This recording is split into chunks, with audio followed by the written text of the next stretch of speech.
Brought you by UTL solar 78,000కు subsidy పొందండి. సబ్సిడీతో UTL on grid solar system ను ఇన్స్టాల్ చేసుకోండి.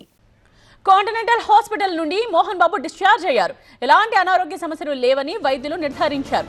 బీపీ నార్మల్ గా ఉంది, సిటీ స్కాన్ రిపోర్ట్స్ కూడా నార్మల్ గా ఉన్నాయని చెప్తున్నారు. టీవీ9 జర్నలిస్ట్ రంజిత్ పై దాడి తర్వాత ఆసుపత్రిలో చేరారు మోహన్ బాబు. మానసికంగా కాస్త గందరగోళంగా ఉన్నారని వైద్యులు నిన్న చెప్పారు.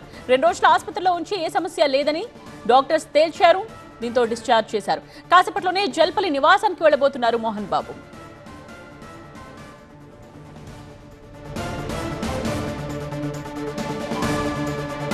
మరి కాసేపట్లోనే జల్పల్లి నివాసానికి వెళ్లబోతున్నారు మోహన్ బాబు. ఆయన ఆరోగ్యం నిలకడగానే ఉంది, ఆయన బానే ఉన్నారని డాక్టర్స్ చెప్పడంతో డిశ్చార్జ్ అయ్యారు.